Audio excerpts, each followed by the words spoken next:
워크래프트로 인해 유명해진 단어가 하나 있습니다. 드루이드.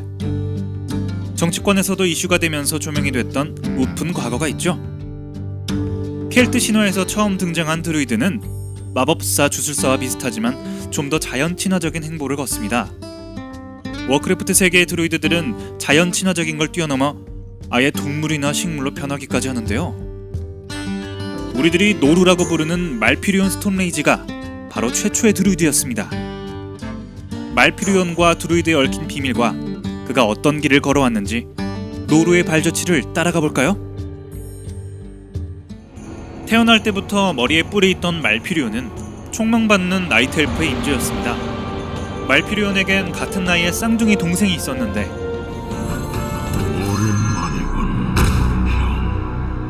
바로 유명한 1, 2단 스톰레이즈였죠. 스톰레이즈 형제는 나이트 엘프 중에서도 특출난 재능을 보이며 성장합니다. 그리고 소꿉친구 티란데도 이 형제와 함께 행동하며 중마거우처럼 지내게 되죠. 셋은 뗄래야 뗄 수 없는 사이가 되었고 고대 나이트 엘프의 전설을 듣고는 같이 모험을 떠나게 됩니다. 세나리우스, 야생신 말루른과 엘룬의 자식이라고 전해 내려오는 반신에 대한 전설이었죠.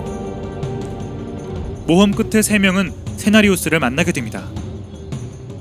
이 중 말피리온은 세나리우스에게 자연의 미묘함을 배우고 깨우치게 되며 최초의 드루이드로서 거듭나게 됩니다. 세나리우스의 가호 아래 말피리온은 드루이디즘을 나이트 엘프에게 전파하며 나이트 엘프는 더 강성하게 됩니다. 그러나 이런 형을 시기한 동생 1, 2단이 말썽을 부리기 시작했죠. 두 형제는 어려서부터 함께 지내온 티란데를 사랑했습니다.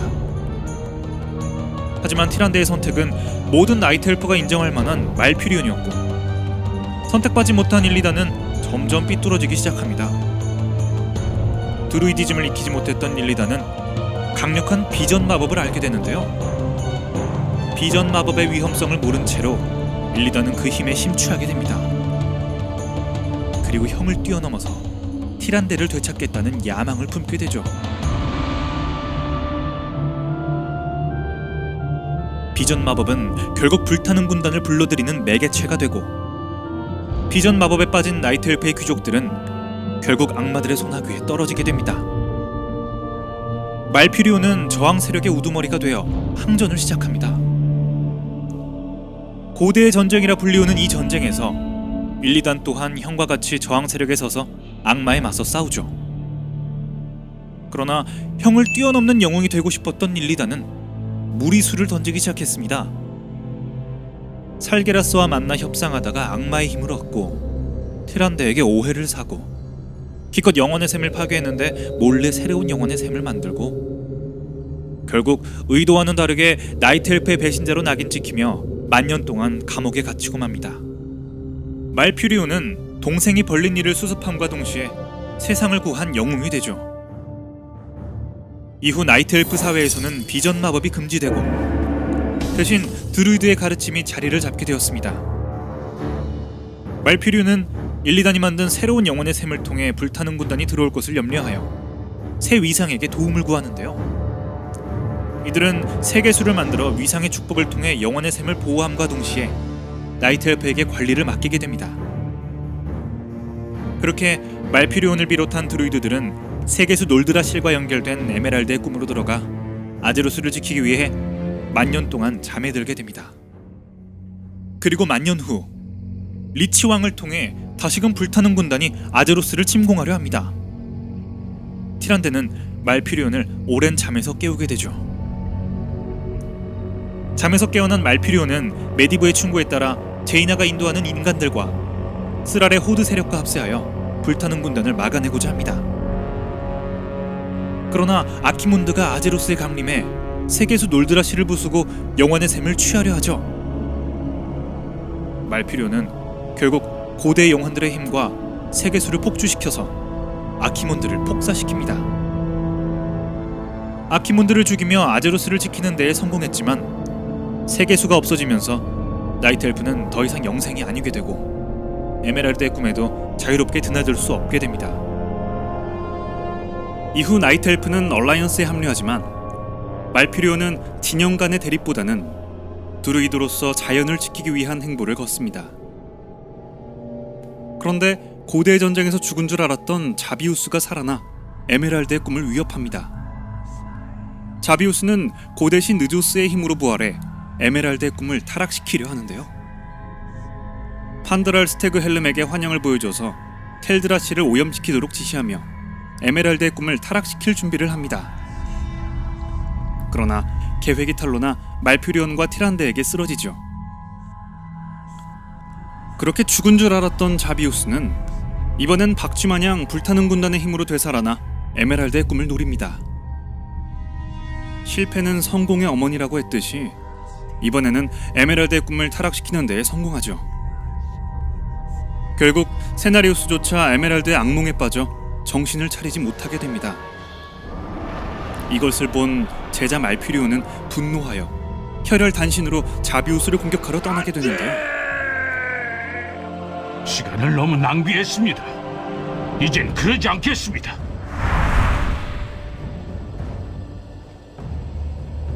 그러나 이미 강력한 힘을 얻은 자비우스를 홀로 상대하기는 쉽지 않았습니다. 오히려 말피리온은 자비우스에게 인질로 잡히게 되고 설상가상으로 말피리온을 구하러 온 이세라는 자비우스의 계략으로 인해 타락하게 되는데요.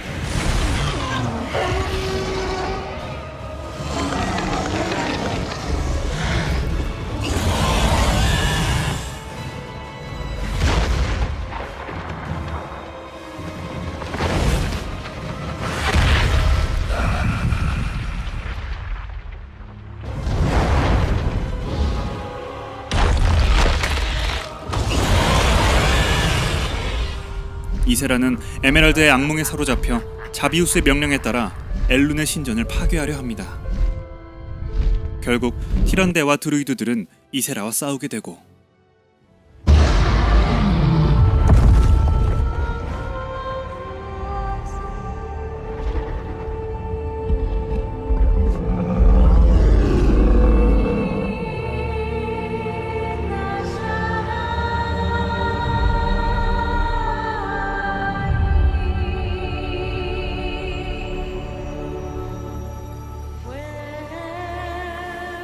그렇게 꿈의 여왕으로 불렸던 이세라는 죽음을 맞게 됩니다.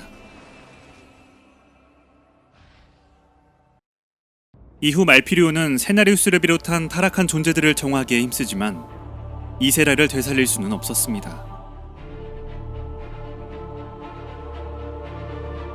그렇게 에메랄드의 꿈과 씨름하던 말피리오는 죽은 줄 알았던 동생 일리단이 되살아난 것을 알게 됩니다. 사실상 연을 끊었다고 해도 무방할 정도로 교류가 없었던 형제이지만 살게라스라는 거대한 위협 앞에서 마음이 움직이지 않을 수가 없었겠죠. 살게라스와의 최후의 결전에서 승리한 후 일리단은 평생 살게라스를 감시하는 간수로 살기로 하며 희생합니다.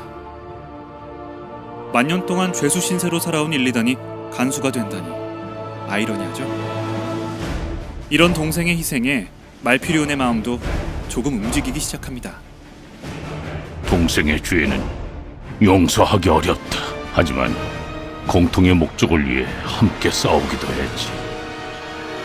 그렇게 형제의 오랜 앙금은 살게라스의 죽음과 함께 사라지게 되죠. 이렇듯 오랫동안 진영을 초월한 중립적인 인물로 아제로스를 지키기 위해 동분서주하던 말피리온이었지만 불을 놓아라. 안 들리느냐?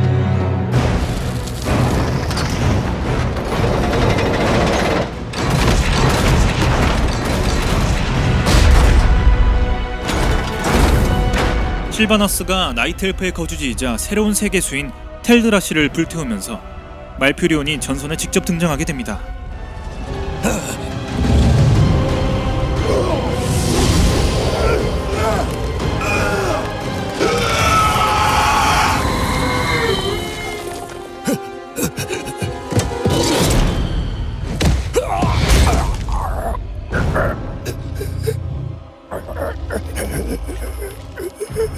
전해라.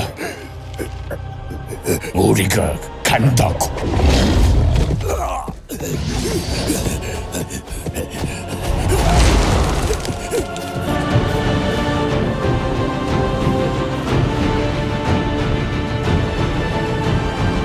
우린 이 땅을 사수한다. 호드를 위하여. 과연 실바나스의 호드가 화가 머리끝까지 난 말퓨리온을 감당할 수 있을까요?